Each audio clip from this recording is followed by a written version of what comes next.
Բարև ձեզ հարգելի դիտողներ, YouTube-յանի Մալիքի եթերում զրուցելու եմ իրավապաշտպան Նինա Կարապետյանցի հետ ցանկության դեպքում կարող եք բաժանորդագրվել YouTube-յանի Մալիքին։ Բարև ձեզ Տիկին Կարապետյանց։ Ողջույն։ Տիկին Կարապետյանց, նախորդ շաբաթ Նիկոլ Փաշինյանը ընդդիմադիրների հետ ունեցած այդ վիճաբանության շրջանակներում հայտարարեց, որ գնում եմ գյուղեր, ասում եմ ասֆալտ են կարել ձեր փողոցները, դպրոց մանկապարտեզ ենք կառուցել, բայց մարդիկ ասում են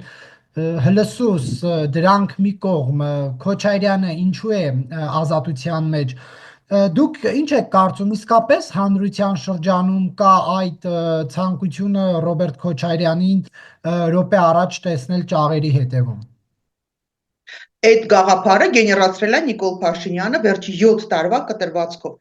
Այն որ հասարակությունը 18 թվականին մերժեց նախկիններին, դա ակնհայտ էր եւ պարբերաբար հանրությունը մերժում է նախկիններին, իսկ այդ ատելությունը, այդ պահանջը, այսպես ասած, անընդհատ ամեն օրվա ռեժիմով գեներացնում է Նիկոլ Փաշինյանն ու իր թիմակիցները, որոնք քանի որ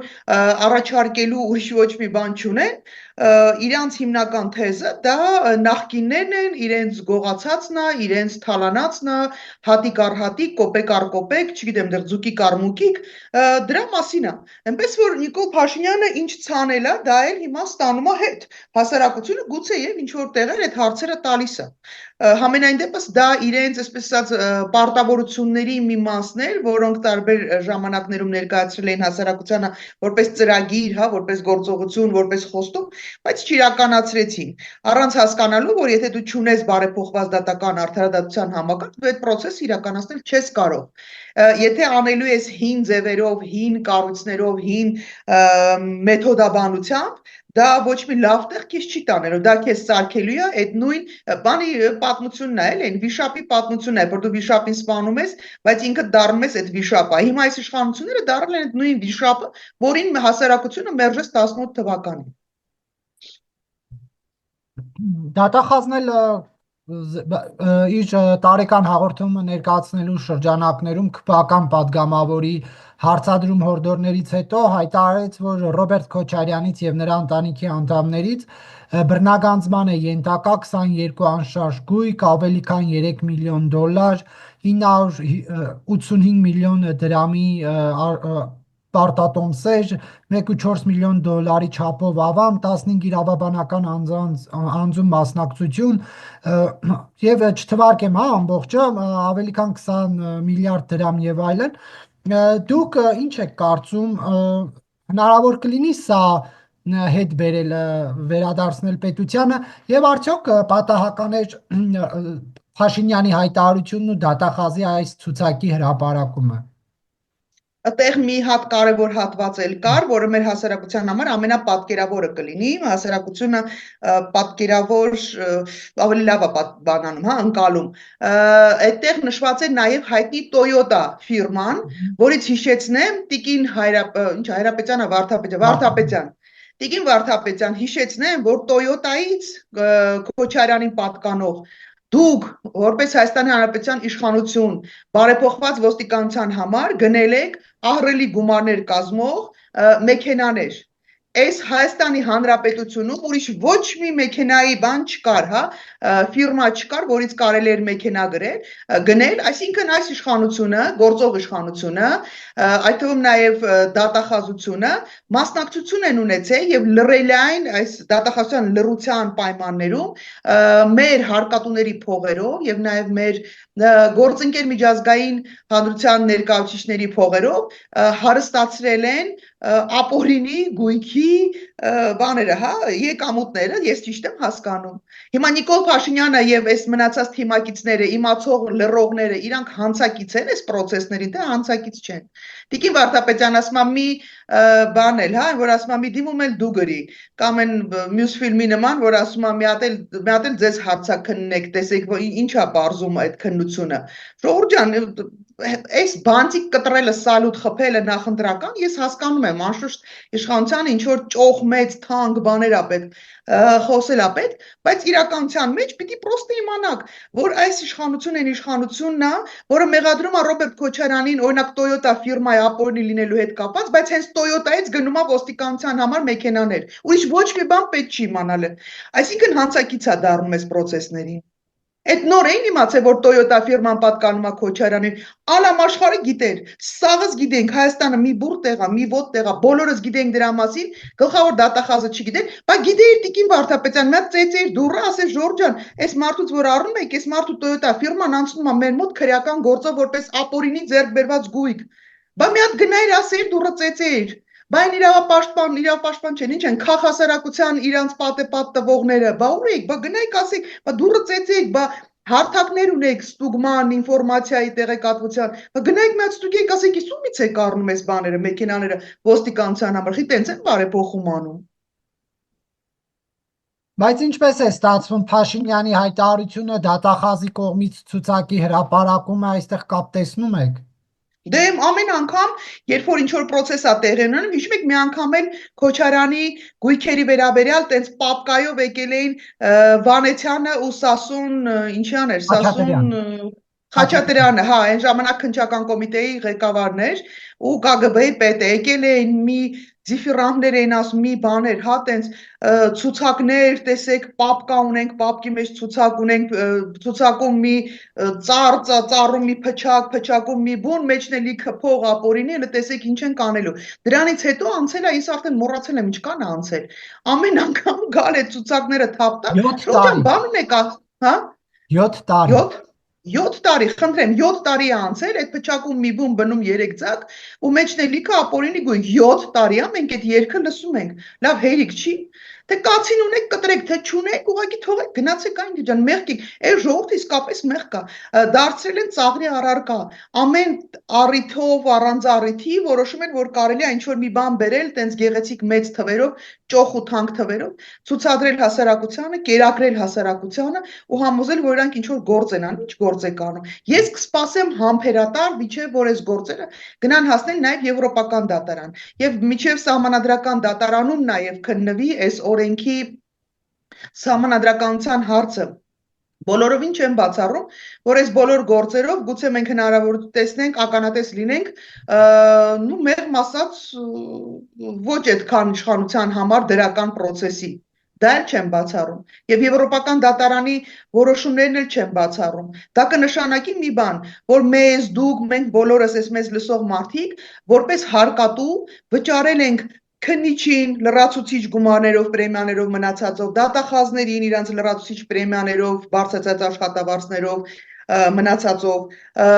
էքսպերտներին, դատավորներին լիքը մարդկանց փող ենք վճարել ու արդյունքում մենք վերջնական որպես պրոդուկտ ունենանք այն, որ եվրոպական դատարանը որոշի, որ իրավունքի խախտում ա եղել այստեղ, ու մենք ստիպված լինենք մի անգամ էլ եվրոպական դատարանի որոշումից հետո որոշ մարդկանց խախտված իրավունքների համար վերականգնել այդ նորից մեր հարկատուների գումարով։ Ես չգիտեմ, ես մեծ հույսեր ունեմ, որ այդպիսի process-ի չի լինի, որտեղ դա վնաս է մեր պետականությանը, դա մեր իրավական իմաստով մեր իմիջին է վնասելու, դա մեր բյուջետին է վնասելու։ Վերջո այս մենք հո գերի չենք ընկել բոլոր ժամանակների իշխանությունների ձեռքը։ Տիկին Կարապետյան, բայց այնուհանդերձ Քոչարյանը ունի, չէ՞, պետությանը վերադարձնելիք ինչ-որ բաներ։ Ես ենթադրում եմ, որ ամեն դեպքում խոսքը միայն Քոչարյանի մասին չի, ես չգիտեմ ինչ են տենց ֆիքսվել հենց կոնկրետ Քոչարյանի վրա, մի տեսակ շատ են սրտներված Քոչարյանից։ Ես այլ բնույթի մեղադրանքներ կառաջադրեի թե Քոչարյանին, թե Սերժ Սարգսյանին, մեր պետականության, մեր անվտանգության հետ կապված բազմաթիվ հարցեր կա, սկսած երկաթուղի, չգիտեմ, էլեկտրոցանցեր, գույք պարտքի դիմաց ու էլի բազմաթիվ բանը մեր միասնական անվտանգային համակարգերը, որոնք չաշխատեցին պատերը, այս սրա համար ես իրանց մեղադրանք կառաջադրեի։ Երկրորդական արդեն որպես այդ գույք պարտքի ներողություն, այդ ապօրինի գույքի հետ կապված հարցադրումներ կանեի, բայց դա պիտի լիներ, դա չպիտի ֆիքսվել են մենակ մի քանի մարդու վրա։ Ես հասկանում եմ, որ իրանք գլխավոր դերակատարներն են ու քաղաքական, ենթադրյալ քաղաքական ապանյենտները, չնայած հասարակությունը իրանց արդեն վաղուց մերժել է։ Հասարակությունը այլևս չի ուզում տեսնել այդ մարդկանց, բայց իրանք իրանց անձնական թշնամի են։ Այս իշխանությունը իրենց համար կամավորշուտ Նիկոլ Փաշինյանը անձնական թշնամի է համարում ու դա է պատճառը, որ տենց մի գործի վրա, մի կերպարի վրա տենց ֆիքսվել է։ Պիտի լինի process, պիտի շատ հստակ խաղի կանոնները հասկանալի ու պարզ լինեն բոլորի համար, բոլոր կողմերի համար, կապ չունի, այդ մարդիկ Հայաստանի Հանրապետության նկատմամբ լավ են վարվել, վատ են վարվել, գույք ունեն վերադարձել, բոլորի համար խաղի կանոնները պիտի հասկանալի ու ընկալելի լինեն։ Այս պայմաններում շատերի համար խաղի կանոնները ընկալելի չեն։ Ու խաղ ասելով ի նկատի ունեմ պրոցեսների։ Դա էր պատճառը, որ մենք ժամանակին անցումային արդարադատության գաղափար էինք առաջ տանում, բայց ոնց որ հասկանում եք, նախորդ, այսինքն ներկա իշխանության նախորդ նախարարներից մեկը իրավաբաններին, իրավապաշտպաններին անվանեց սիկտանտներ, հա, հայերեն ոնց է սիկտանտը, Ուրացա մի խոսքով բանը հասկացան, սիկտանտ, իրավունքի սիկտանտներ անվանեց ու համարեց, որ մեր պահանջը տենց ինչ որ խելքից դուրս ու անիրականանելի ինչ որ պրոցես է, հավանաբար իրենց այս ձևով պրոցեսներ իրականացնելը շատ ավելի հարմար է, որովհետև հիմա իրանք տենց մեջ անելով, տակ անելով, պայմանավորվելով, մեկ ու մեջ գույքը մեջտեղից դուրս գալով, օրինակ ԱԱԾ-ի տնօրենի որդու կողմից կես միլիոնանոց, կես միլիոնից ավել դոլար արժողությամբ տուն, կալանքի տակ գտնվող տուն գնելուց, տենց որոշ մարդկանց կողմից Հովիկ Աբրահամյանի կալանքի տակ գտնվող գույք գնելը, վիճիմը ձեռնտու է, էլի, ձեռնտու է, դրա համար հենց այս ճանապարհով են իրանք փորձում գնալ։ Այն ինչ տեղի ունեցավ ազգային ժողովում հարց-պատասխանի ընթացքում, դա ինչ էր, մասնավորապես Նիկոլ Փաշինյանի պահվածքը, հայտարարությունները, այ հենց դու առաջինը դու ես գնալու ԱԱԾ պատվալ, դու նստելու ես եւ այլն, սա ինչի մասին է խոսում։ Նիկոլ Փաշինյանը հետաքրքիր էր, որ որոշ մարդկանց անձնական գույքի վերաբերյալ ուներ տեղեկություններ։ Այդ նշանակում է, որ իրան պապկաներով բերում են տեղեկություններ, այսպես կամպրամատ կոչված պրոցեսն է, կամպրամատի հավաքագրումը, ում վրա ինչ կարա լինի։ Այլապես այդքան ծանրաբեռնվածություն ունեցող մարդը ֆիզիկապես ի վիճակի չի այդքան տեղեկությունը հիշելու, դա նշանակում է հենց իրան հենց այդպես առանձնացված բերում են։ Դա ինձ հիշեցրեց մի հատ պատմություն, երբ որ 18 թվականից հետո, 18 թվականն էր դեռ քաղաքասարակության մեծ թվով ներկայացուցիչներ հավաքվել են Ծաղկաձորում ու շատ պատահական գալիս է հայտնվում է Արթուր Վանեցյանը որպես ԱԱԾ արդեն տնօրեն ներս է մտնում ու հարցնում է ասում է ինչքան շատ ծանոթ մարդիկ կան այստեղ, ինչքան շատ ծանոթ դեմքեր կան այստեղ։ Ես հարցրեցի օպերատիվ հետախուզական միջոցառումների արդյունքում հայտնի դեմքեր կա, որտեղ բոլորը քաղաքասարակության ներկայացուցիչներ են։ Ասեց չէ Տիկին Կարապետյանց, այլ պատճառով ենք այլ տեղից է ծանոթ։ Ես էլ պատասխանեցի, որ միայն այն փաստը, որ դուք դեմքով ու անունով ճանաչեցիք որոշ մարդկանց, որոնք 18 թվականին առնվազն տենց ինչ-որ ճանաչելիություն չունեին, դա նշանակում է, որ դուք շատ վերջերս բոլորի վերաբերյալ տեղեկությունները ունեցել եք ձեր սեղանին դրած։ Հիմա նույն բանը կատարվում է այստեղ։ Նիկոլ Փաշինյանը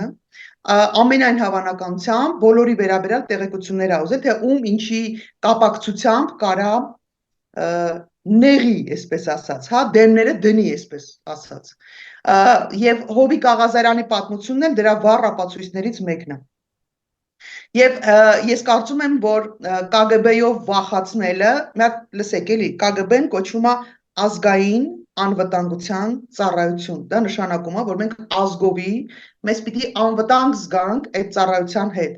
Բայց Նիկոլ Փաշինյանը ասում է կտանեմ բանը ԱԱԾ-ի պատվալները, այդ ձեր տեղը վախացնում է ԱԱԾ-ի պատվալներով, հասկանում եք։ Այդ մարդը մնացել է Սովետի տակ։ Այդ մարդը մնացել է այն NKVD-ի պատկերացումների մեջ, այդ մարդը այլևս նախ իրան հաշիվ չի տալի, երկրորդը ոչ մի կապ չունի ժողովրդավարության հետ, այլևս ինքը adekvatությունից դուրս է եւ իր հասկանում է շատ լավ իր ոդիտակից հողը գնում է, այլևս իր անվտանգությունը ոչ մեկ պատրաստ չի երաշխավորել, ինքը անգամ այսպիսի ոստիկանության, հա, այսպիսի իրան նվիրված ոստիկանության փողերը բաժանելու պրեմիաները նկատի ունեն, բաժանելու պայմաններում, բոլոր հանցագործությունները ներելու պայմաններում ինքը վստահ չի, որ իր ոստիկանությունը իրան պաշտպանելու է, ինքը վստահ չի, որ իրան ազգային անվտանգությունը պաշտպանելու է, հետեւաբար ինքը այդ հիստերիայի մեջ է։ Մոտավորապես այդ նույն իրավիճակում էր Գյումրիի բանից ընտրություններից հետո պատգամավորներից մեկը, ոնց էր այդ տղա անունը, Վիլեն Գաբրիելյանը, որը շատ լավ հասկանում էր, որ Գյումրիի պարտությունը իրանց համար խնդրահարույց է։ լուրջ պրոբլեմա իրանց համար, ու այդ նույն իստերիայի մեջ այն ժամանակ Վիլեն Գաբրիելյանն էր, հիմա ստեղ Նիկոլ Փաշինյանը։ Ես ենթադրում եմ, որ մենք հերթով հենց որ սկսեն գլխի ընկնելու հասկանալ, որտեղ այնտեղ ես կարծում եմ ոչ բոլորն են հասկանում ինչա կատարվում, հենց որ սկսեցին զգալ, որ իրանք հողը ոտերի տակից գնում է, մենք պարբերաբար տեսնելու ենք այդենց հիստերիկ ելույթներ ու վարքագիծ ու սպառնալիքներ ու չափ ու սահմանը անցնել։ Բայց այս իրավիճակում ես միևնույնն է, շնորհակալ եմ Նիկոլ Փաշինյանից, որովհետև այն ինչ որ չենք կարողանում բացատրել մեր հասարակությանը, ինչ որ չենք կարողանում բացատրել միջազգային գործընկերներին, Նիկոլ Փաշինյանը իր վարքագծով ամեն օրվա ռեժիմով ապացուցում է, որ ինքը այլևս ժողովրդավար երկրի ղեկավար չի, ինքը այլևս ավտորիտար ղեկավար է եւ շատ հստակ քայլերով իրանք գնում են դեպի դիկտատուրա։ Եվ բառամթերքը Նիկոլ Փաշինյանի ըստ էության Արաքել Մովսիսյանի հայտնի Շմայիսի բառապաշարն էր կիրառում, որովհետև տարիներ առաջ հենց Շմայիսն էր իրեն անվանում համբալ, հիմա ինքը ընդդիմադիրներին է ասում, այսինքն ով գա իշխանության ընդդիմադիրներին համբալ պետք է ասի, շատ լավ հա իմանալով ով է ընդդիմությունը, բայց բոլոր իրավիճակներում մարդը պետք է իր հավասարակշռությունը փորձի չկորցնի, հատկապես այդպիսի պաշտոնում գտնվող մարդը։ Դուք պատկերացնում եք, եթե ինքը հայկական միջավայրում այրան տենց պահում, մենք ինչ սարսափելի ու ծանր վիճակների կարող ենք ինչ վիճակներում կարող է լինի, երբ որ դուրսը բավականին լուրջ ճնշումների ներքո ինչ որ process-ներ են իրականանում, ես սարսափում եմ այդ մտքից, թե ինքը ինչ վարքագիծ է դրսևորում ընդդեմ։ Ոնց հասկանում եք, այդ բառամթերքը մարդկանց դիմացինին դիմելու իրենց այդ անհամաձայներին կամ իրանց ուսքի կռուգը չմտնողներին դիմելա ձևը կամ վերաբերմունք որպես այդ բառը ինքը միակը չի։ Ավինյանի հայրն էլ այդ օգտագործեց, կարելի է ենթադրել, որ իրանց կռուգում, ովքեր որ իրանց այդ նեղ ուսքի կռուգի մասնակից չեն, իրանց հավատարիմ թաթիկները պաչողները չեն, մնացած բոլորը համբալներ են ըստ իրանց։ Հետևաբար պատասխանել պիտի լինի համարժեք եւ վերաբերմունքը, երբ որ գա ընտրության պահը, ժողովուրդը պիտի ընտրություն կատարի ու հասկանա, որ ինքը ընդունում է այդ դիմելաձևը, այդ կարգավիճակը, այդ ընդունելի է թե չէ։ Ես կարծում եմ, որ հասարակության մեծ մասի համար այլևս պիտի որ ընդունելի չլինի։ Անշուշտ կլինեն մարդիկ, ովքեր կմնան հավատարիմ, բայց մեծ հույսեր ունեմ, որ վերաբերմունքը կլինի համարժեք։ Բայց Որտեղ մենք շատ բան կներես նայել, մենք շատ փոքր բանից սկսեցինք, եթե հիշում ես, սկսեցինք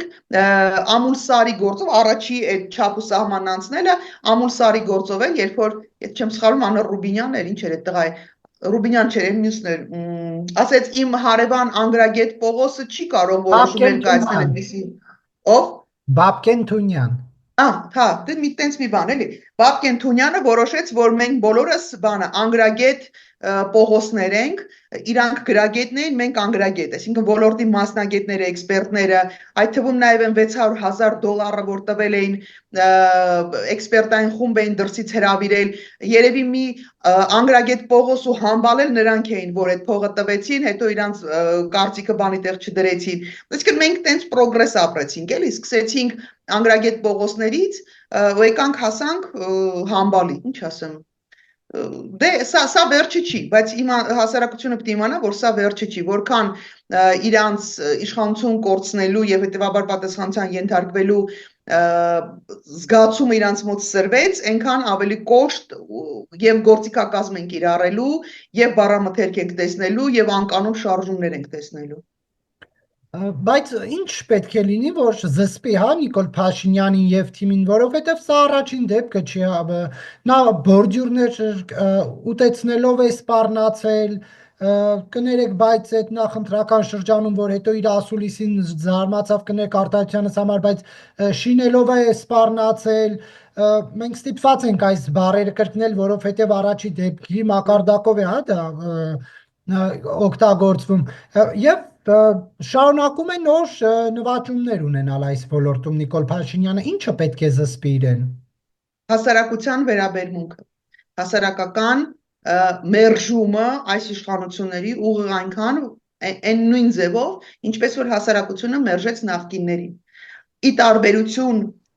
գործող իշխանությունների հասարակությունը իսկապես մերժել է նախկիններին եւ իր ամենօրվա ռեժիմով, իր ամեն անգամվա գործողություններով կամ առանձին դեպքով լռությամբ կամ անգործությամբ հասարակությունը ապացուցում է, որ ինքը իսկապես մերժել է նախկիններին, իրանց ոչ թե անհատին, քայլ արել, ոչ թե անձին է մերժել, այլ մերժեց այդ համակարգը, այդ տրամաբանությունը։ Նիկոլ Փաշինյանը եկավ իր թիմով, տեղավորվեց այդ հանցավոր համակարգի մեջ, տեղավորվեց ու հիմա իրան թվում է, թե իրանք հավերժ վայելելու են։ Չեն վայելելու, ոչ մեկ հավերժ չի։ Անգամ Պուտինի նման դիկտատորները հավերժ չեն։ Անգամ Սադամ Խուսեյնի նման դիկտատորները հավերժ չեն։ Ոչ մի դիկտատոր հավերժ չի։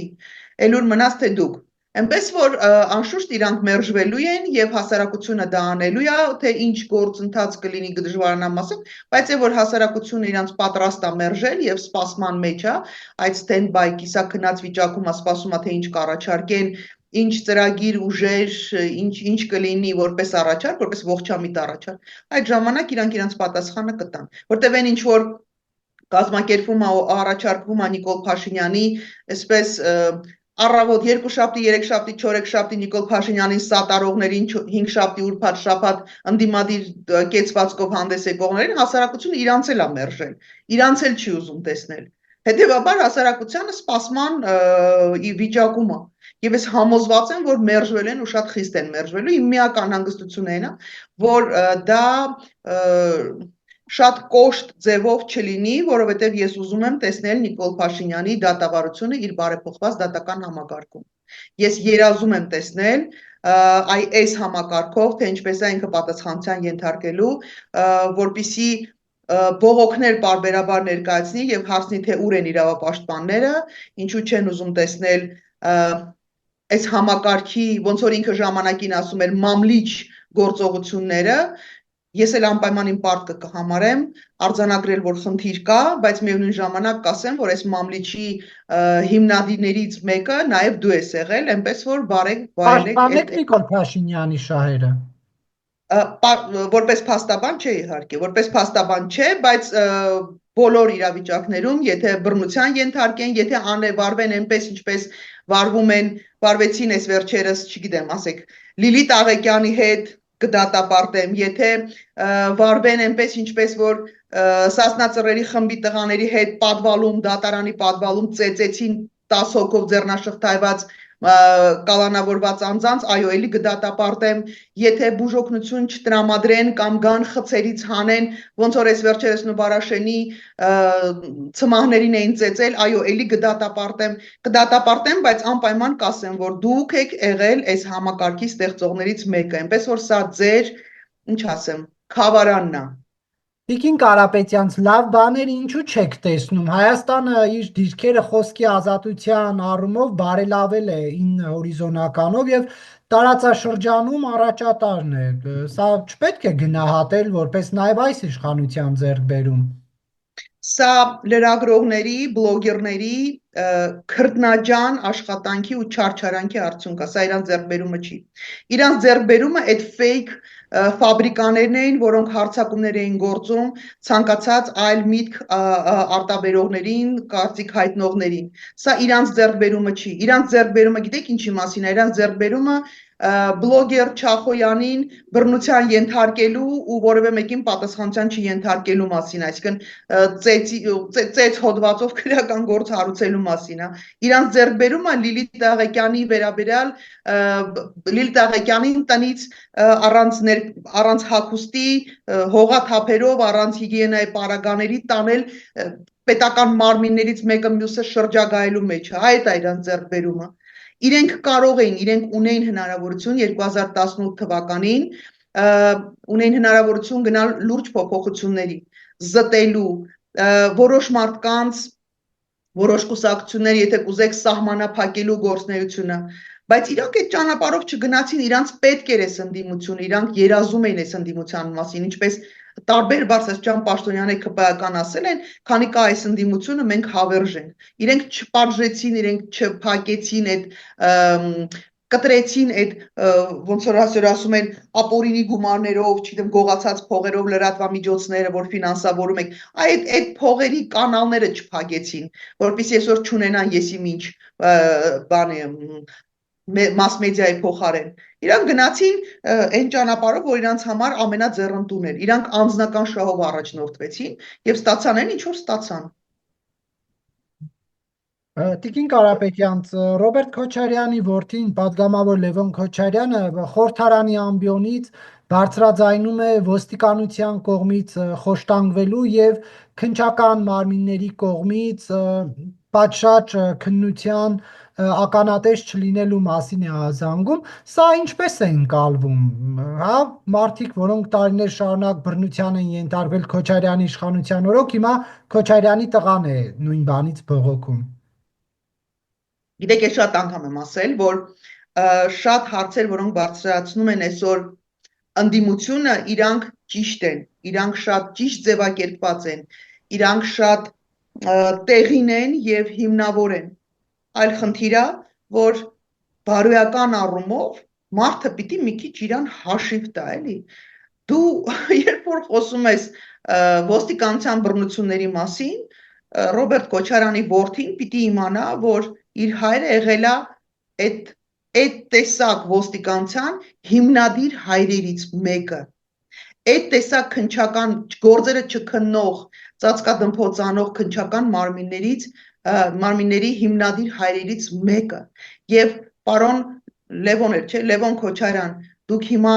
գիտեք, այդ բումերանգը, որը ձեր հայրը շպրտել է, այսօր վերադառնում է ձեզ։ Շատ խիստ դատապարտելի է, անկախ նրանից, թե ումա վերաբերվում գործը, եթե կա բռնության գործ, գործը պիտի քննվի եւ պատասխանության ենթարկվի։ Ուղղակի հասարակության մոտ դա այլ մոտեցում է, հա, այլ լուրջ չի ընդունվում։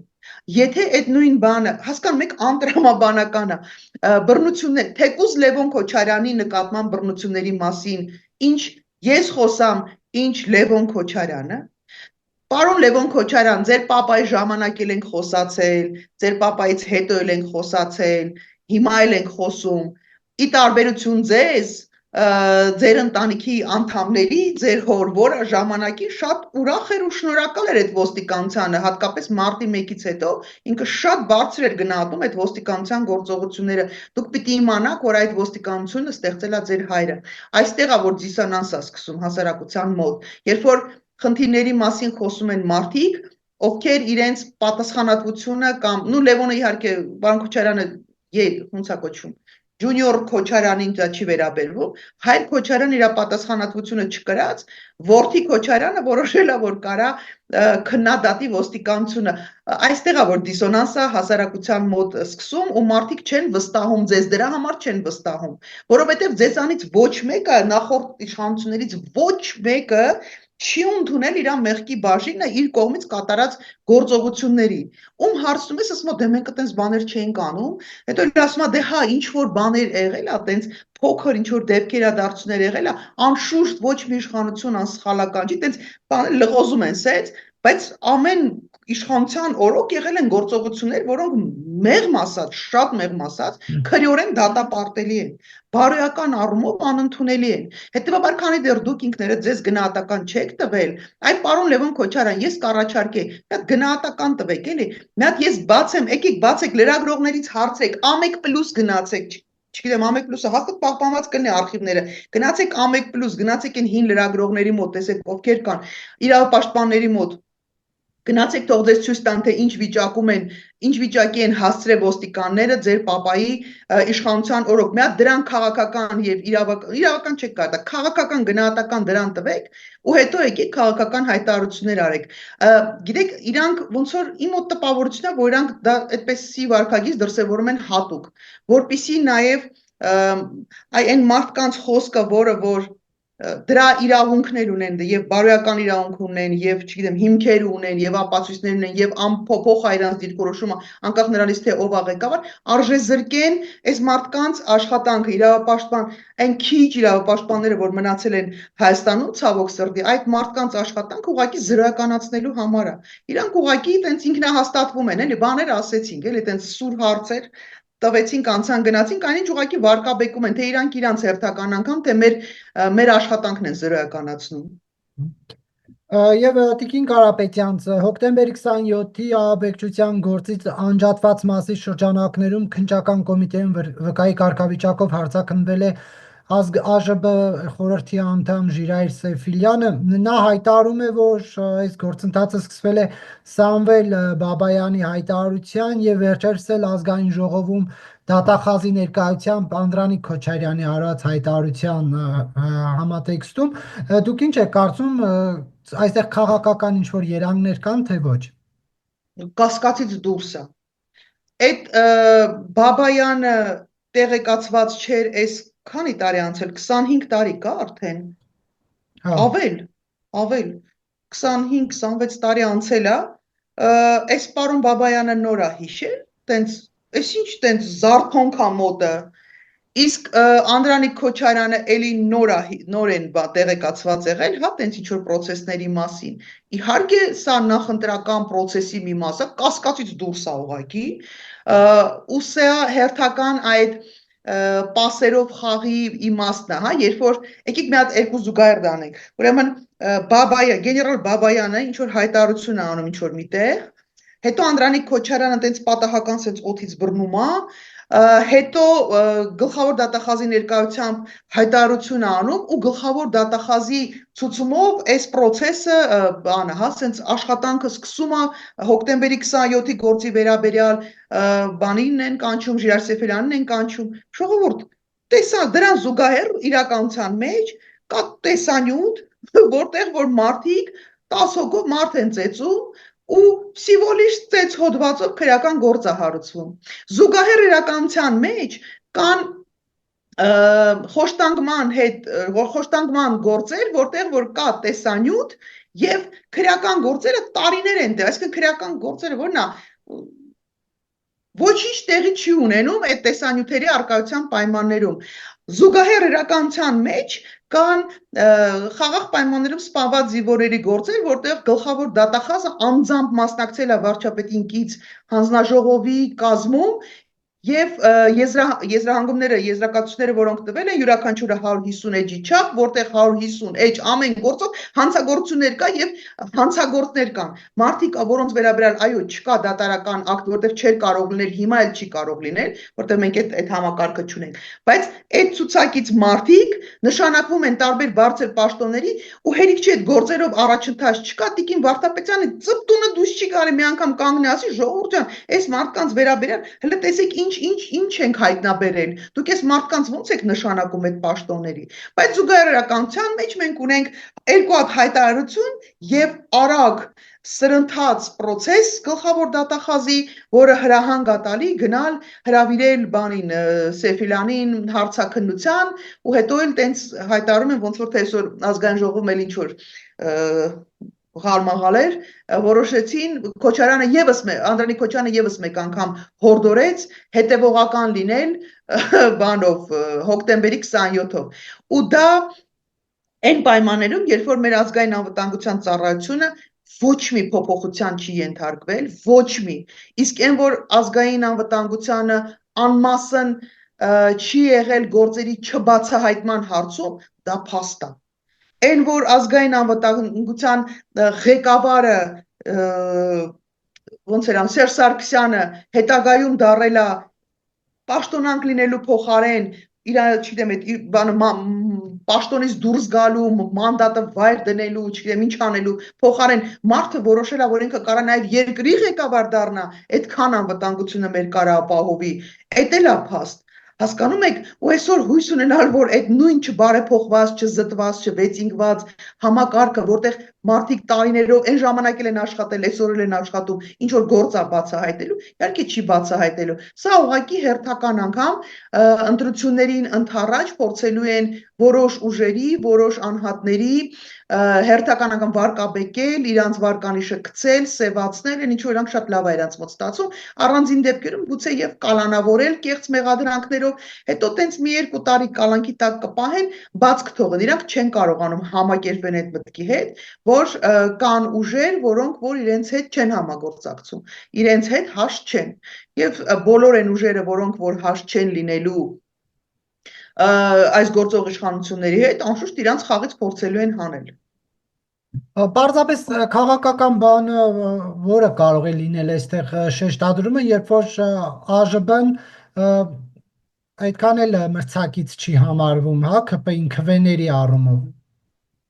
Միայն քվեների մասին չի խոսքը, նաև հնարավորությունների առումով ԿՊ-ն այնքան գումար է նախորդ ընտրություններից դեռ իմիջիալոստիկին Վարդապետյանին չեղավ այդ անհայտ մարդկանց, անտեղյակ մարդկանց անունից 1, 2, 3 միլիոն փողերը, որ փոխանցվում էին, այդ մարդիկ են տեղյակ չեն, այդքան եկամուտ կյանքում չեն էլ ունեցել, որ ձեզ ԿՊ-ի ներողություն փոխանցեն։ Այդ գործերով ինչ եղավ Տիկին Վարդապետյան ուր եք ասում, հեսա նորից նոր ընտրություններ ա գալ, հետո ասելու են չենք հասցնում, որովհետև մեծ թվով նոր գործեր ունենք։ Իհարկե, թե ֆինանսական առումով, թե ադմինիստրատիվ ռեսուրսի տված այդ արտոնությունների հետ կապված համեմատելու չեն ԱԺԲ-ի եւ ՔՊ-ի հնարավորությունները, բայց բոլորին, ովքեր իրենց թիմից չեն, իրանց համար խնդիրներ են ստեղծելու, ես դրա մեջ համոզված եմ,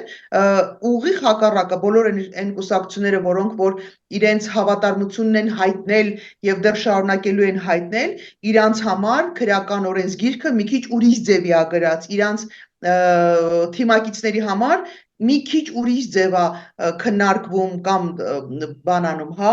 մեկնաբանվում քրեական օրենսգիրքը, այնպես որ սա շատ հին փորձված բան է։ Առաջ բոլորը անցնում էին Մելիք Ադամյանով ու իրանց թրի հանրապետականների թրի տակով, այ հիմա Նիկոլ Փաշինյանը փորձում է այդ նույն տրամաբանության մեջ բերել, տեղավորել մարդկանց, բայց ես չեմ կարծում, որ ԱԺԲ-ն այն խումբն է, որտեղ այն թիմն է, որը այդ թրի տակով պատրաստ է անցնել։ Անշուշտ իրանց ռեսուրսների, հնարավորությունների իմաստով համեմատելու եզրեր չունեն, բայց նաև ամենայն հավանականությամբ նաև խնդիր են առաջացնում տոկոսային ձայն։ Տեսեք բաններ, չէ՞, մեկ էլ օրինակ իհարկե համեմատելու չեն այդ երկու ուժերը, բայց դոգը նույնպես խնդիր է իրանց համար առաջացնում եւ իրանք դոգին էլ չեզոքացրեցին բանի ընտրություններից սկսած,